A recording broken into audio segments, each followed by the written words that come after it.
Today on the Bowery Boys. It was certainly audacious of Burr to take that chance, but she relented and she did marry him. Eliza was not to be trifled with. And so 4 months after that wedding in the French parlor, she kicked him out. He ended up being kicked out of the mansion and sued for divorce. Episode 486, The Many Intrigues of Eliza Jumel. Hey, it's the Bowery Boys. Hey.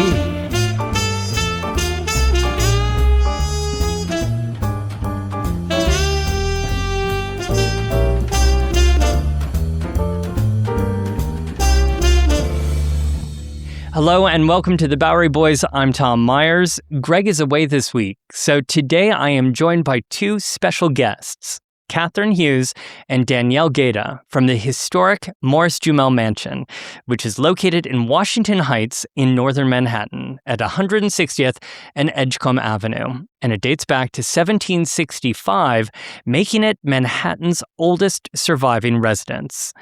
We'll hear a bit about the mansion story today, but we'll be focusing our attention on its second main tenant, the remarkable Eliza Jumel, who was born in 1775 and would move into the mansion in 1810 and live there for most of her long and very eventful life. But let's start at the end. On July 18, 1865, the New York Times carried an obituary for one of the city's best-known and most colorful personalities, Madame Eliza B. Jumel, a woman who had commanded a place in the city's social life for decades, even while shrouded in mystery and rumors, and more than a touch of scandal. The obituary reads, "Died on Sunday morning, July 16, at her late residence, Washington Heights, Madame Eliza B. Jumel in the 92nd year of her age. Madame Jumel was a very singular person, about whose name twined many marvelous stories, and with whose history the greatest men of colonial and revolutionary days were intimately connected. According to one historian, she was born of an English mother, Mrs. Capet, in the cabin of a French frigate, which in 1769 was carrying troops to the West Indies from Brest. The mother died as the child drew the first breath of life. Somewhat embarrassed by the tender charge, the captain concluded to keep her, but afterward he placed her in the custody of an elderly lady named Thompson, who agreed to take good care of her, and many clergymen visited her comparatively humble Newport dwelling, so that the early years of the little one were passed amid good influences." Now that's quite a dramatic and wholesome start. Unfortunately, none of it is true. Eliza was not born on a French frigate. She was born in Providence, Rhode Island, and not to a Mrs. Capet, nor was she raised by a kindly and devout Mrs. Thompson. We'll get to her much saltier upbringing in a moment. But her Times obit continues, chronicling her move to New York, where she was brought at once into contact with the best people in the city, was reportedly present at the inauguration of George Washington. She developed friendships with both Aaron Burr and Benedict Arnold, and Thomas Jefferson was a frequent visitor at her house. Even old Ben Franklin called her his, quote, fairy queen, and she charmed Lafayette. But Ben Franklin had died in 1790 when Eliza was, in real life, only 15 years old and likely still living in Providence. Thomas Jefferson did not visit her house. And no, a teenage Eliza was not at George Washington's inauguration. Now, later in the obit, Eliza meets Stephen Jumel, a Frenchman and an, quote, early merchant prince. They moved to Paris, where, quote, under the social patronage of Lafayette and his contemporaries, Madame Jumel became as noted in the salons of the French capital as in the parlors of the Western metropolis, unquote. And here, things get trickier, because it's not all fiction. The couple really did move to Paris, and they did move in aristocratic circles. And as the article continues, it weaves together fiction with Eliza's extraordinary real-life adventures as well, creating, in the process, the legend of Eliza Jumel. There's a marriage cut short, and a subsequent marriage to an elderly and formerly notorious New York lawyer and politician named Aaron Burr. That all happened. So, the Obituary, published in July 1865, on the day of her funeral, actually got many of the bigger points right. But then again, being a publication of the mid-19th century, it overlooked other aspects of her life entirely, most notably her accomplishments. There's no mention that Eliza had wielded significant power and had become such a prominent landowner and landlord in New York City and state, nor that she had amassed a world-class art collection, nor that she had ruled over an estate which still stands in Upper Manhattan today, the Morris-Jumel Mansion. She did all of this while, yes, also moving within the highest levels of society in New York and Paris. So who really was Eliza Jumel? To help me sort fact from fiction today on the show, I'm joined by Catherine Hughes, the executive director of the Morris-Jumel Mansion, and Danielle Gaeta, the Morris-Jumel Mansion's acting director of education, public programs, and visitor services. Welcome to you both. Hello. Thank you. Thank you. So you are both experts, I think it's fair to say, on all things Eliza Jumel, as you direct and run programming at the Morris-Jumel Mansion, which as you walk around it these days feels as if Eliza just walked into the other room. And you just heard me read from Eliza's New York Times obituary, and it contained really just a sampling of the rumors and the exaggerations that attach themselves to Eliza's story during her lifetime and afterwards. So I'm hoping that today on the show, we can sort of straighten things out a little bit. But why don't we go back to the very beginning, to April 2nd, 1775, when she was born, Elizabeth Bowen. What do we know about Eliza's early years? Catherine? It is interesting to try to separate out that fact from fiction because we don't have an enormous amount of historic record from Eliza because, in fact, she was born very, very poor in Providence, Rhode Island. Her mother, Phoebe, was possibly a prostitute. We don't know absolutely, but there are records of her being arrested, put in jail, put in the workhouse, and Eliza and her sister were also bouncing in those same places. And then eventually, in her childhood, Eliza is an indentured servant to a ship captain's family. So it's, right, twisting some of these same elements. I mean, we have a ship captain from that obituary. Yes. Just in a very different role. Indeed.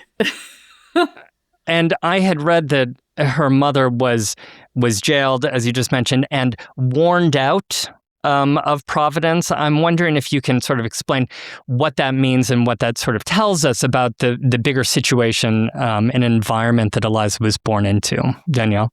Being warned out basically means that the folks who were in charge of the Providence government and the folks who were sort of keeping the peace of the city took their time to tell Phoebe, who was Eliza's mother, that she may not return to Providence, Rhode Island, because she did not have the proper job or means to make money to live there and be a productive member, so they believed, of their society.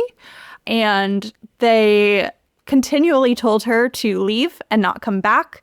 This is when Eliza and her sister were in the workhouses because they were children of this woman who had been sent out of town.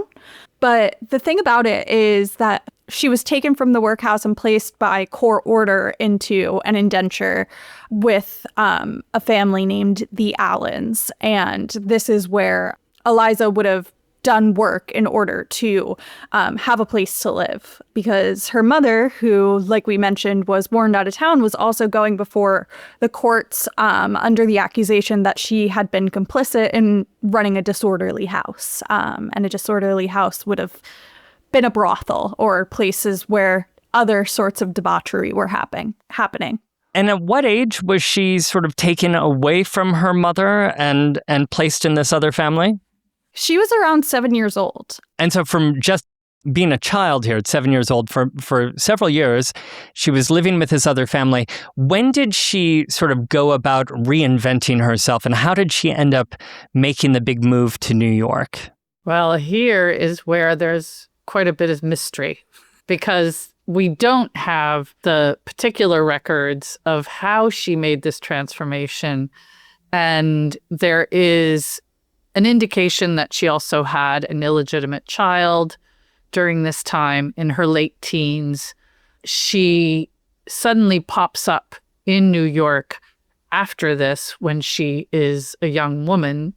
And along the lines, she changed her name from Betsy Bowen to Eliza Brown. And so she was making a very concerted effort to change her situation. And that is the story of Eliza Jumel, is her determination to rise above this abject poverty that she was born into. And one of the keys that she developed was literacy, being able to read and write. And doing that really enabled her to enter a different world, because so many at that time were illiterate. So she was able to use that literacy to enter different worlds. And so she moves to New York in the 1790s. It's only about a decade after New York had been the nation's capital. It was an important port city, but it was still pretty small, right? And concentrated at the southern base of Manhattan, still larger than Providence. But what do we know about why she moved to New York? So we do know that it was in the latter half of the 1790s that she showed up, but the city was considerably smaller. Pretty much Wall Street was where the city ended, which in terms of the mansion and where that is located in Washington Heights, formerly known as Harlem Heights, would have been about a half day's journey by carriage. A bit bigger than Providence, so you could expect that she might have been, a tad overwhelmed or swept up by all of the things going on. But we do know that she came to New York City as the ward of a young boy, which gave her sort of a little bit of social capital in terms of not being a housemaid or a servant, so to speak, because she was the guardian of this wealthy boy. So where then did Eliza and this young man, where did they live in this dramatically smaller New York City? So they lived downtown, so down by Stone Street. I know that she was, in years after, caring for the boy on Reed Street, which is actually where she met Stephen Jumel for the first time, or likely met Stephen Jumel for the first time. Okay, so let's bring in our Frenchman here, Stephen Jumel. What had brought Stephen to New York City? So Stephen Jumel came from a family from Mont-de-Marsan in France that was an industrious shipping family. He had relatives that had gone and set up plantations in Santo Domingo. And so in order to create this sort of triangle trade that we hear so much about during this period of time, they had their family, which was sort of quote unquote headquartered in France. And then they just needed someone to set up shop in the United States in order to complete this this loop of trade that they could take full advantage of. Okay, so it seems like we have two people from very different classes here, right? Very different levels of society. We have a newly reinvented woman moving to New York, taking care of a younger boy. And we have this sort of international merchant trader who is stationed here from France. Do we know how they met each other or what their courtship was like? It seems like an unlikely duo. It definitely would have been. Yeah. As a merchant and as a Frenchman, it put Stephen Jumel in certainly a good place in society, but he still wasn't from an aristocratic family. So he was still, as the tiers of society goes, he was sort of in the middle, not, he was merchant class, but he had money. But that did not always get you into a higher class. We were at that point in the history of the United States, we were very, very class conscious, very, very bound up in where you came from, who your family was. And so Stephen's standing in society was still somewhat suspect by the upper class in New York City because he wasn't from an aristocratic family. Now, in Paris, he was much more accepted. So Eliza and Stephen are not as crazy as it could be, in terms of two people getting together. But his money was definitely an attraction. And Eliza was beautiful. The reports of her are that, she was a very good-looking woman, young, sparkling personality, and, she was smart. That was very clear early on that her intelligence was a part of who she was. So all of that may have been what attracted Stephen to her. Certainly, he might not have known about her background exactly. It just feels like she pulled off a remarkable jump between classes. So a thing about Eliza at this time, too, that I think is really an example of her intelligence and really helped her move ahead is that she was acting on the stage. Now, she wasn't by any means like a star or getting into these lead roles, but she was an actress. She is a background actress at the Park Theater in the operas and the shows that they would put on there. So that's like an extra? Yes. Oh, wow. Yeah. And she would be able to be on the stage, get a consistent paycheck. It's very valuable to her for two reasons. One of them being that it's a sort of paid finishing school for her. So she is able to observe women and people of higher classes in a manner that she would have never been able to if she hadn't had that job.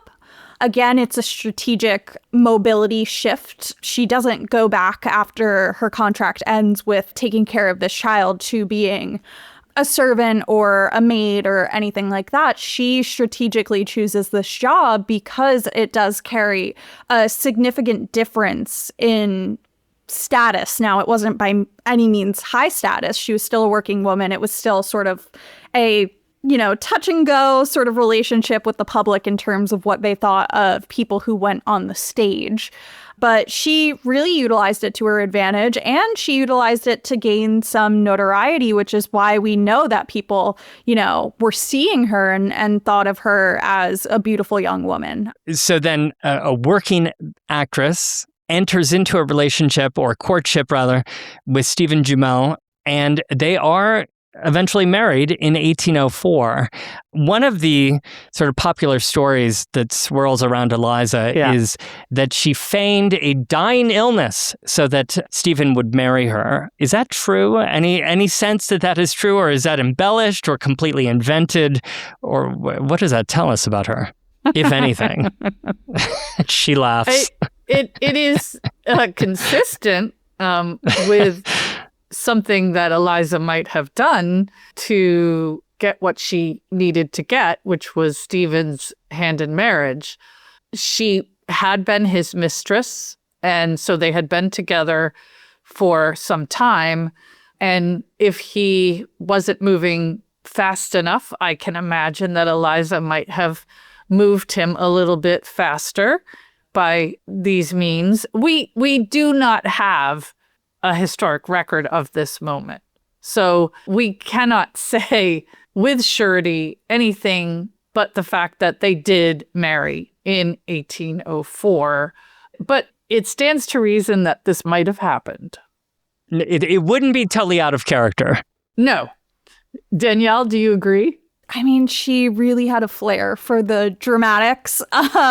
We know that they were married in the church and legally. We also know that Stephen was a good bit older than her and that they had been connected for a time before they were officially married. He was paying for French lessons for her and, you know, developing that skill, which would have been very valuable to someone that potentially Stephen intended to marry.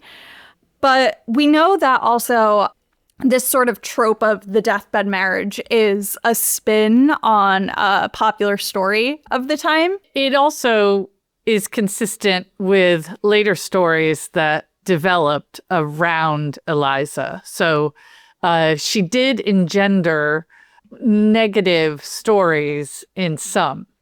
I think that there were so many who were jealous of her, right? And of her power and of what she had achieved, that there were many inventions as well. Absolutely. Well, one thing that we do know is that in 1810, they bought themselves a mansion in Upper Manhattan, a fine estate that at that point already had a very noteworthy history. It had been constructed in 1765 under British rule by Colonel Roger Morris and his wife Mary Phillips, who, by the way, had reportedly been courted by a young George Washington before she had chosen Roger. The Morrises were loyalists, and they had fled at the beginning of the Revolution, and Washington had used their house here as his headquarters for 5 weeks in the fall of 1776, which makes sense, because its location is one of the highest points in Manhattan. The mansion is at 160th and Edgecombe. That's where it was when it was built. It has never been moved. So it's right on the edge, the eastern side of Manhattan Island. And it is the second highest point on the island. That is key. It was key when the Morrises built the mansion because they wanted to have the breezes. And without all the buildings we have now, you could see from the Hudson to the Harlem rivers. You could also see all the way down to the southern tip of Manhattan. Then between the 1776, of course, the Morrises don't move back into their home. Between 1776 and 1810, when Eliza and Stephen buy the mansion, it had gone through many different iterations. You had just mentioned that it was, a tavern? There was this proof in this record that the house had been used to aid and abet the Loyalist cause. During the American Revolution, it was seized and taken as collateral to sell off in order to pay off the debts that the newly formed United States of America had accrued during the Revolution. So it's sold off then. This is when we see it become a tavern. The land is rented out to tenant farmers, and the tavern becomes sort of a spot on the Albany Post Road, which ran all the way from downtown New York City all the way up to the Capitol. The last stop on the island for folks to get some refreshments, take a break, and spend some time on Manhattan. And this is when we have George Washington coming back once in 1789 for a little bit of a smaller gathering, but then for the big one in 1790, where he's bringing who would be his cabinet, basically, to the mansion. So 20 years later, then in 1810, when Eliza and Stephen purchase the mansion for $10,000, how do they then go about renovating it or changing it? Were there big alterations made to the mansion or the property? The interior was a mess and really gave Eliza the opportunity to experiment with interior design, to do the latest and greatest thing. She had incredible taste, and the house is currently interpreted to her taste. So the interior design of the house is Eliza Jumel's vision. The outside of the house, the exterior, which is currently under renovation or restoration, that was not changed in any great detail. So the house was a grand house when it was built and meant to be. It had a palladium front with 4 columns, and it is a very classically built home. It has an octagon room in the back that Roger Morris brought to the colonies as an idea. It was one of the first. And that room was really the showplace of the house and is today. So if you had a dance, if you were having a bit of a ball, you could have that cleared for dancing. And upstairs, there is a large hallway, which Eliza turned into her own art gallery because she was a very early collector and certainly rare for a woman. So her vision of the house was very grand and influenced hugely by Paris, by France. French Empire style was, she loved it and brought back many, many pieces of furniture. And she also was mad about Duncan Phyfe, the furniture maker. And so many of the lovely pieces that we have at the house are those pieces that she purchased. We have about 70% of the pieces in the mansion currently have Jumel provenance. So they buy it in 1810, and she gets to work renovating it, making it her own. But then, just a few years later in 1814, back in France, Napoleon was overthrown and exiled to the Isle of Elba, and the Jumels made a big decision. They decided to move to Paris. We're going to get to their adventures in France right after this. The weather is warm, days are longer, and there has never been a better time to walk through New York City's history with us over at Bowery Boys Walks. Join one of our small public tours through the city's most historic neighborhoods, or book your own private tour with one of our expert, officially licensed New York City tour guides. And now we have our flagship Gilded Age Mansions of Fifth Avenue tour running every day of the week, often more than once. Give us 2 hours, and we will walk you through stories you'll never forget. There's a spot waiting for you over at BoweryBoysWalks.com. I'm back with Catherine Hughes and Danielle Gaeta from the historic Morris-Jumel Mansion in Washington Heights. So Eliza and Stephen moved to France, but as I mentioned earlier, so much of her story and their story is just surrounded and clouded by legends and lore. What do we know about where they actually lived in France, and what was Eliza doing? Did she have friends in Paris? So Eliza actually came over to France to join Stephen a bit later. So while she was handling the affairs in New York and getting their properties, which they had properties downtown on Broadway and also the mansion, ready for renters, Stephen is setting things up for the business to be mainly controlled in France. So moving from a United States-based business to a French-based business because he had always planned to retire there. He writes about how he, just kind of made a stop in the United States and planned to be in France for the rest of his life. And eventually they move into a home, which is 16 Place Vendôme.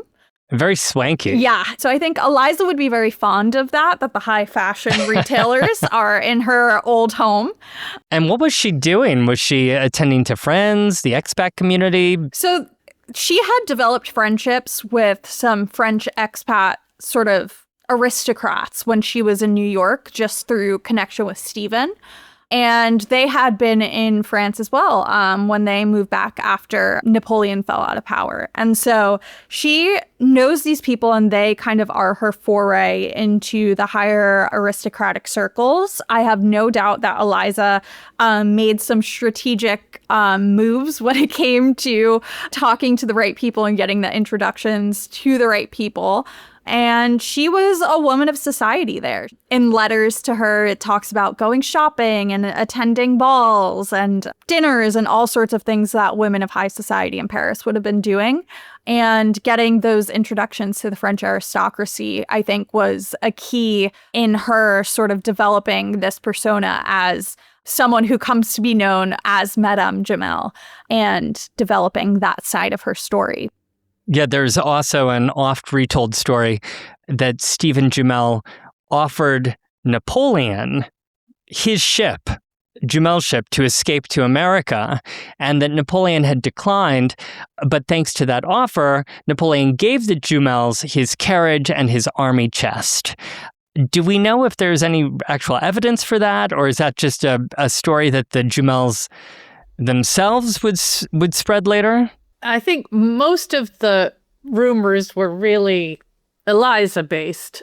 Later, when she returns to the mansion, one story that she would tell people is that we have 3 gold crests that now hang in the mansion. And they're quite beautiful. The largest one is really huge. And Eliza would tell people that they were a gift from Napoleon. And that is not true. We know that it's not true because curators have looked at these crests and established that they are French, but they have no provenance to Napoleon himself. But it's a great story. But it was a good story. But one of the things that she really was doing in Paris during this time was collecting art and paying handsomely for it. And this was unusual, right? For a woman to be collecting art and to be buying art and then to be bringing it back to the United States. It was pretty rare. I think that one thing that's worth noting is that there hadn't been anyone who had collected the old European masters' works in the amount that Eliza was doing, male or female, especially with the eye to display and sell in the way that Eliza did and really create a want for these works. And she does do a display at the Academy of Fine Arts in New York City, which is met with some mixed reviews. But she definitely had intentions to either sell or collect to gain sort of a prominence in the cultural fields and art. And we're talking not just about a couple of paintings. I had read that she collected 240 paintings in 18 months of living in France. Yes. It's an enormous collection. Yes. Yes. And so what happened to this enormous collection of art?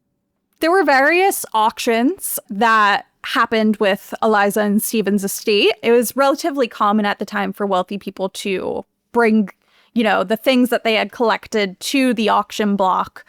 And so not only was Eliza putting them in these galleries and hoping to sell them, but she was also at one point, auctioning the house, which people write about as like being this massive attraction of the day. The family had been going through a bit of financial difficulty because it was at the point where Eliza had come back from France and Stephen continued the business in France. But they were in need of the money. And so this is when, these things start to get sold off. But I want to stop right there for 1 second because you just mentioned that Eliza came back to New York and she moved back into the mansion and Stephen stayed back in France. So they lived for a number of years apart.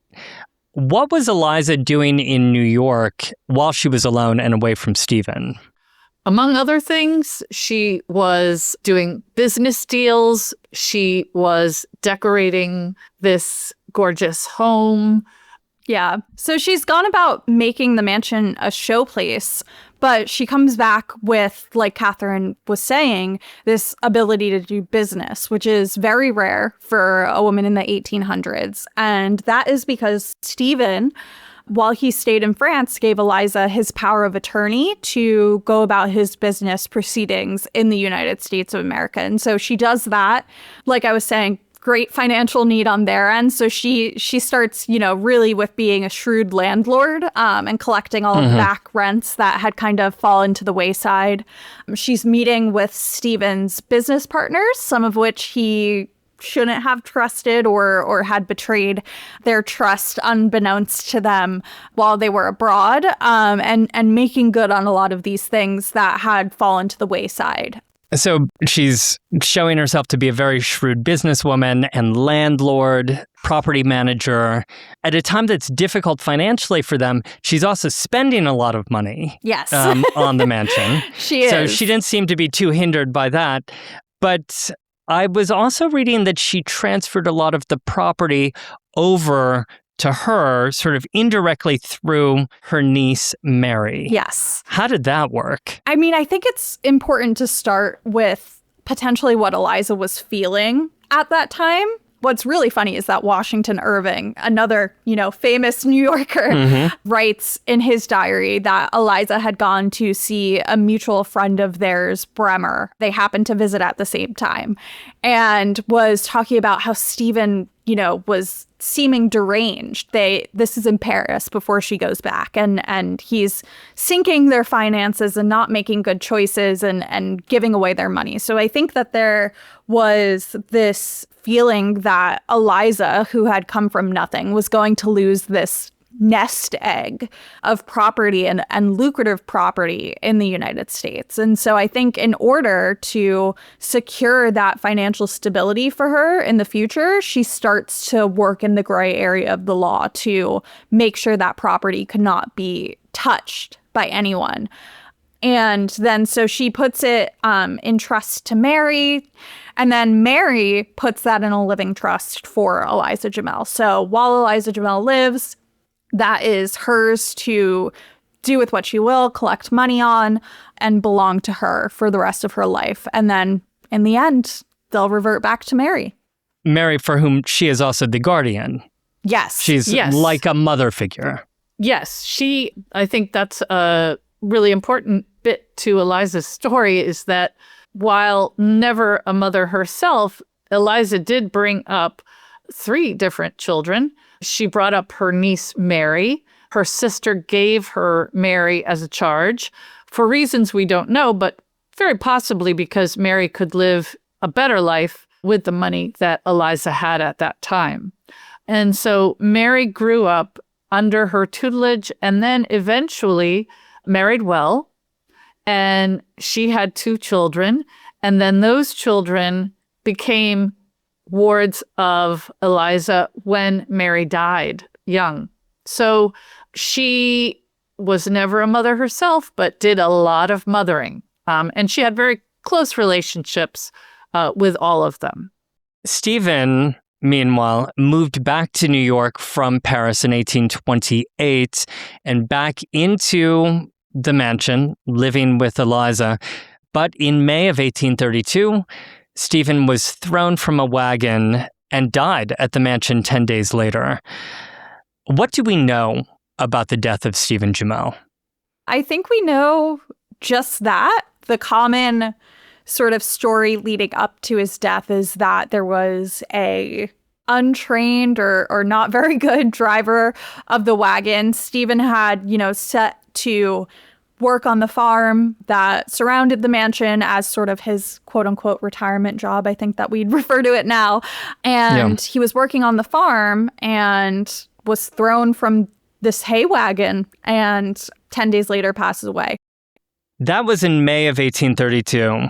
The next month, in June of 1832, just weeks after Stephen's death, Eliza showed up at the law offices of Aaron Burr. Now, just as a quick refresher here, we're in 1832. Burr had shot and killed Hamilton in the duel back in 1804. So this is now 28 years later. In 1832, he's now 77 years old, and he is back in New York and practicing law down on Nassau Street.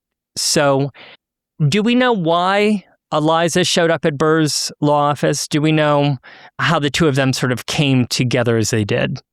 This is another, I think, story where timelines and things of that nature really don't always add up.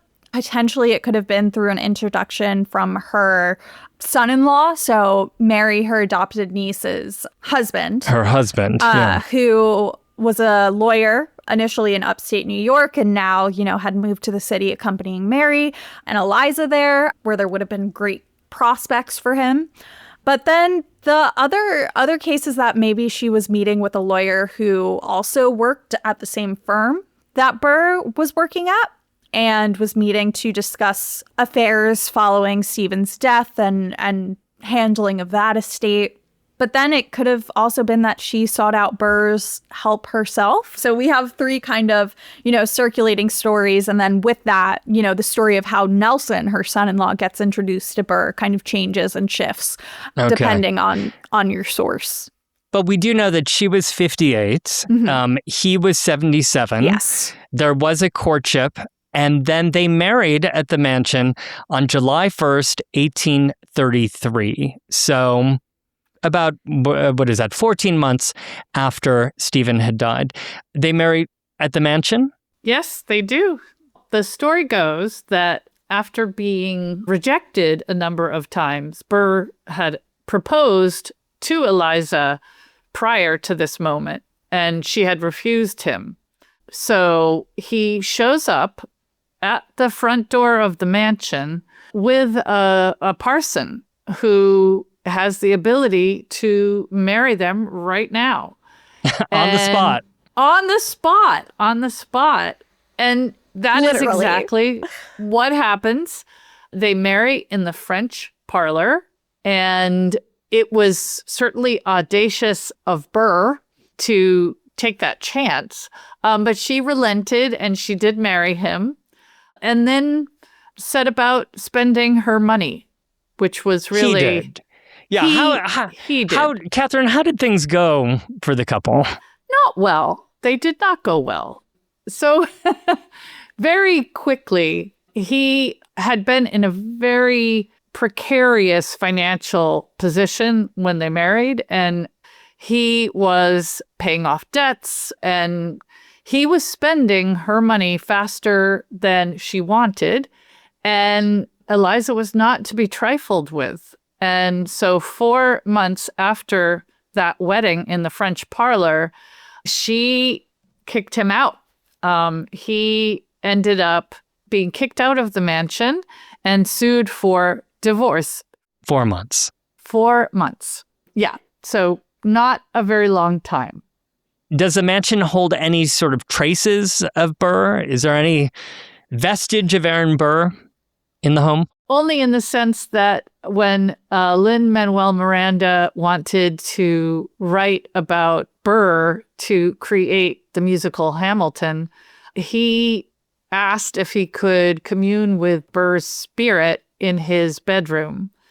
And so he had a sort of residency for a couple of weeks in Burr's bedroom, where we can only say that the spirit did move him, because he was able to write some pretty spectacular music. Pardon me, are you Aaron Burr, sir? That depends. Who's asking? Oh, well, sure. Sir, I'm Alexander Hamilton. We have the bedroom set up as Burr's bedroom, but it wasn't his bedroom for very long. Wow. Yeah. Lin-Manuel Miranda was practically there longer than Aaron Burr was. About. I know that, the divorce proceedings were complicated because also 19th century New York law was different concerning divorce. But basically, in order to get the divorce granted, there had to be some kind of infidelity, right? And in this case, there was another woman who was brought into the story named Jane McManus.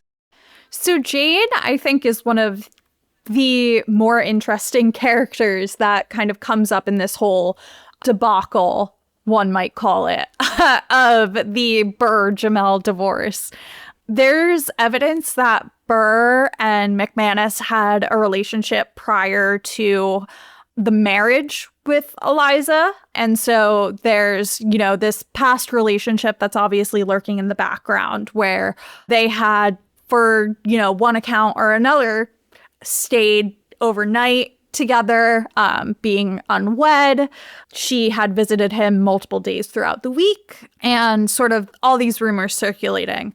And so Burr, who had set her up with, I believe, a few jobs, receives a letter from her when he's married to Eliza asking for a sum of money in order to pay off something that she believes is going to be a valuable land investment. And, the money will come back very soon and things of that nature. But one might think that this relationship with another woman could have been sort of a spark of jealousy for Eliza, but also potentially an opportunity to end a relationship that at the time wouldn't have been able to end it because there was no sort of evidence that Burr was mistreating Eliza. Finances at the time when you were married became your husband's, so he was operating well within his right to spend any and all of the money that Eliza had made for herself. And so she uses this as an opportunity. And one of the, I think, funniest stories to come out of it is that there was a servant who Burr had employed for a very long time. And she went on the stand to testify that one day she had walked in on Burr and McManus having relations and was just, so shocked by it that the next day when she knew McManus was there, she went on the roof where she could see into a window, which would have given her a view of McManus and Burr. And from there, she, saw them continuing this sort of affair. And so that's brought to the court as evidence of the affair, which I think is crazy. She's climbed up on a roof to spy specifically on her employer. Vivid. I mean, and one of the most remarkable details of the story that is often told is that the divorce was finalized on the day that Aaron Burr died in September of 1836. And while true, it seems like that's just a technicality, yes. Right? It is a technicality. And how so? So Burr, not satisfied with the outcome of the proceedings when the divorce was finalized, continued to appeal. He did not believe he got what was rightfully owed to him in terms of property. And so he kept bringing it back to the courts. And so when that final decree was made saying, hey, Burr, this is what's going to happen now with this appeal, he had passed away. And so everything was nullified. Therefore, the original ruling stood. They were divorced officially. So the appeals had stopped, which meant that the divorce was finalized, and the appeals were stopped because he died. Yes. There are a couple of other tidbits to the story that are equally tantalizing that she filed supposedly on the anniversary of the duel between Hamilton and Burr. And she hired a lawyer in the same law firm as Alexander Hamilton Jr. So her knife was fairly sharp. And so, in addition to, being able to keep her money and her estate, she really put him in his place in any number of ways. And then the final irony is that because he died, she went from a divorcee to a widow. And she remained the widow of Aaron Burr for the rest of her life. So it's a kind of ambiguous widow/divorcee. Yeah. She remained Mrs. Burr. When it was convenient. As well as Madame Jumel. So now Eliza has not only French sophistication and would be, when convenient, referred to as Madame Jumel, she was also the widow of, or divorced from, a former vice president of the United States. Yes. The intrigues of Eliza Jumel continue right after this. So Aaron Burr died on September 14th, 1836, and Eliza Jumel became a widow, the widow of a former vice president of the United States, also Madame Jumel, also Mrs. Burr. She's so many things, but she would live there for another 29 years. What did Eliza's life look like? The sort of day-to-day life then in this long stretch of her widowhood, really, at the mansion? For a period of time, it's pretty lonely for her. With Mary and Nelson, married and then eventually the young children living with them, she's just there with her servants frequently, because at 11 miles north of New York City proper at this time, it would have been too far for Nelson to commute from the mansion into downtown New York City. And so they're living in Hoboken and Jersey City, where he could easily take a ferry across the water to commute to his offices. But the family is still very close to her. But she's also settling Stephen's affairs with his family from France, who kind of popped back up out of the woodwork, and she had always had a contentious relationship with them. And she was also, taking care of the properties and buying and selling land and caring for those and making sure that she got her money. And, this included a number of court cases as well to make sure she got her funds. And Catherine, as you mentioned, in 1843, Mary, her niece, died of consumption, as they called tuberculosis. And at 68 years old, Eliza took on the guardianship of Mary's two children. So then the mansion becomes a multi-generational house again.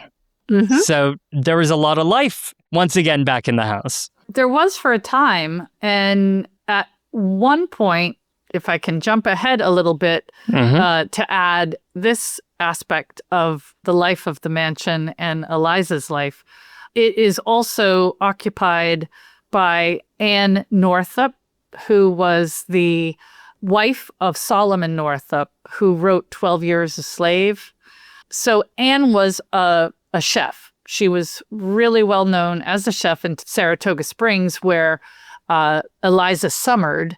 And Eliza hired her after Anne's husband disappeared, and so brought she and her three children to the mansion to work. And so again, the house became a multi-generational house. And I think it was probably a relief to Eliza to have more people in the house after those grandchildren had grown up.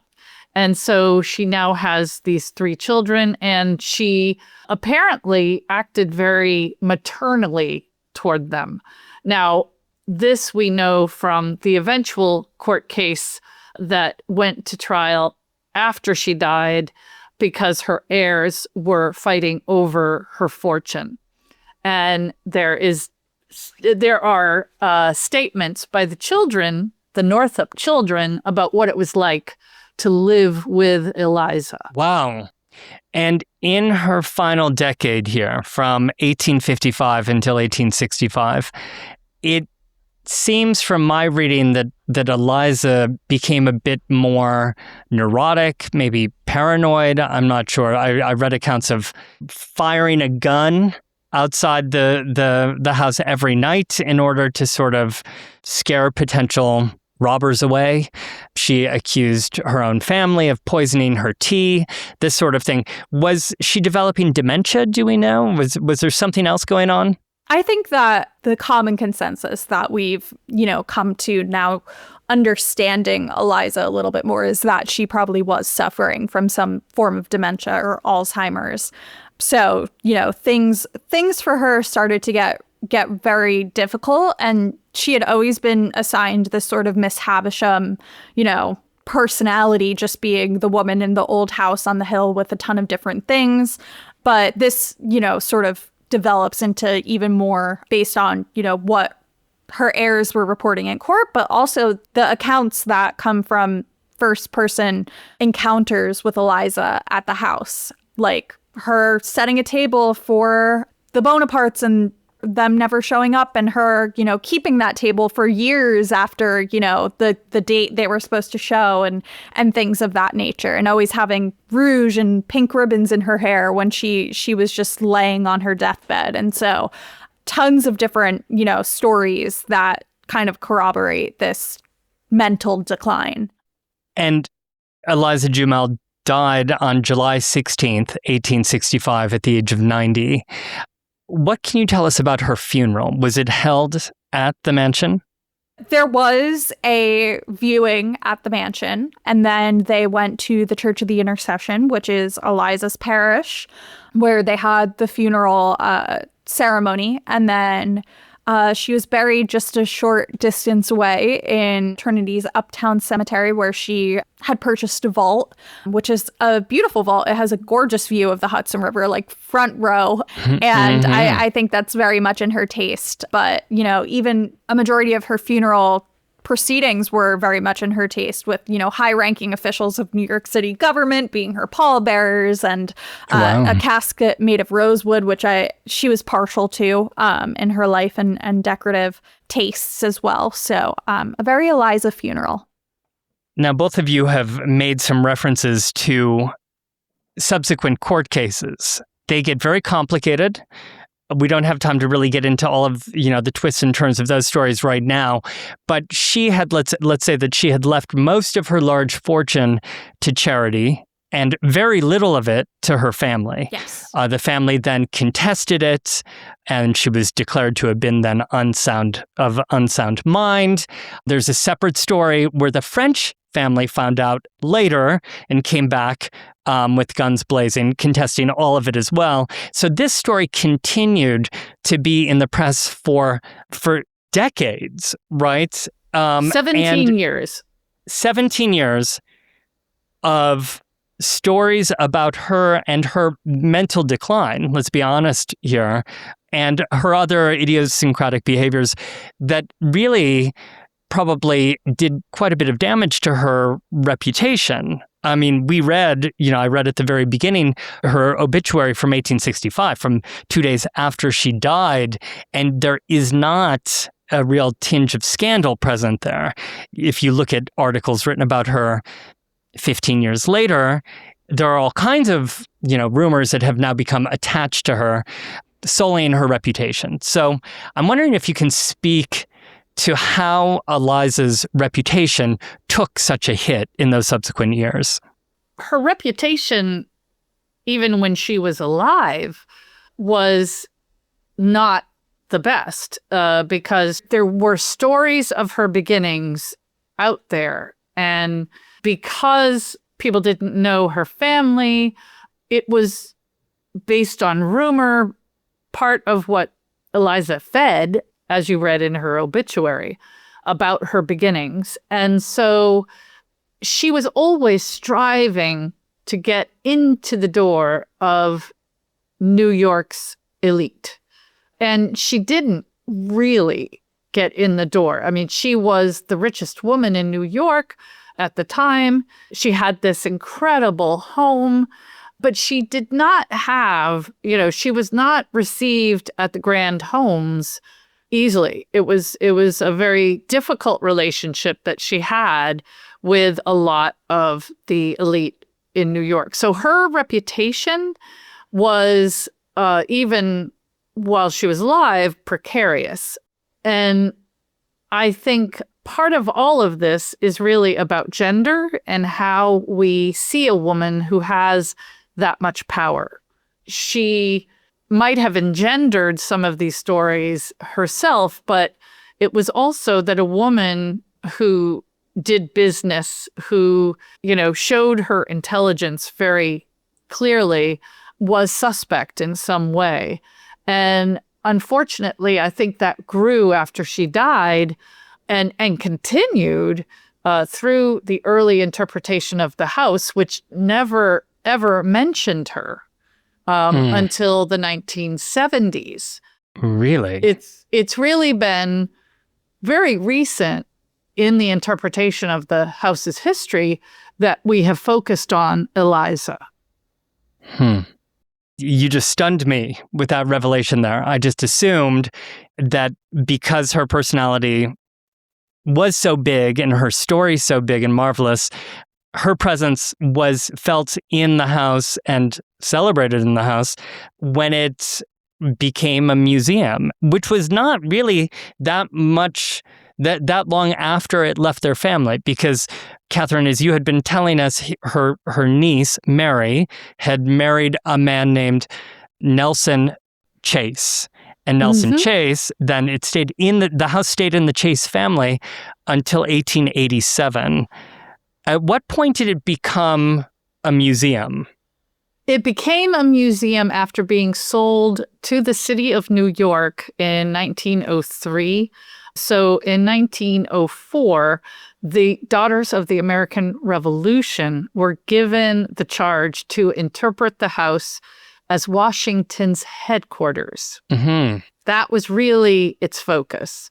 And the reason that we still have the house today, it was not because of Eliza. And in fact, it would have been torn down had it been just about Eliza. No doubt, in my mind. If a visitor came to the mansion today knowing nothing about Eliza, what is the one thing that you would like them to leave understanding about the story here? I think the biggest and most amazing thing is the trajectory of her life and her sheer determination to put herself forward into society and have wealth and comfort, which she did not have as a child. I don't know. Do you agree, Danielle? It all comes back to her intelligence, I think, because there were so many, her determination. There were so many opportunities and instances where she had to make these choices in order to continue moving up in rank and status and in financial standing. And she consistently makes the correct choice. And so it's not happening by, happenstance. She's not really, there was no opportunity for her to be in the right place at the right time. She had to make everything happen. And her intelligence, I think, was really key in that. You didn't really get too many of those fairy tales, I think, that people think happened often back in the old times. So she made it happen, and she was smart. I have a feeling that many of our listeners will be wanting to experience some Eliza Jumel for themselves. I know that the museum is currently closed. When will it be reopened to visitors? Well, we are hoping that our new roof will be installed and finished, and we can reopen in the fall of 2026. And so that is our fervent hope, that we can get back into the mansion and continue to tell Eliza's story. Well, we hope to get right back in there with you as soon as we can. Catherine and Danielle, thank you both so much for joining me on the Bowery Boys today. Thank you for having us. For the latest on visiting the Morris-Jumel Mansion, please visit morrisjumel.org. And for more on Eliza's story, I highly recommend reading the book, The Remarkable Rise of Eliza Jumel, A Story of Marriage and Money in the Early Republic by Margaret A. Oppenheimer. The book retraces Eliza's story through historical documents, and there are just so many unexpected twists and turns in it. It will just leave you in awe of all that she accomplished. That's The Remarkable Rise of Eliza Jumel. A huge thank you to our patrons who have joined us over at patreon.com/BoweryBoys. We have a great community of supporters over there who make this show possible. And who are funding our growing team here, and among other things, our expansion into video. Because now you can watch new episodes of The Bowery Boys on our YouTube channel. Just head to YouTube and search for Bowery Boys Podcast. And all of that takes a bigger team and much more work, but it is important for us as we reach new audiences with stories about New York City's history. And your support is making that happen. So check us out on YouTube and join the community over at patreon.com/BoweryBoys. So thank you so much for listening. Have a great New York week, whether you live here or not. See you real soon.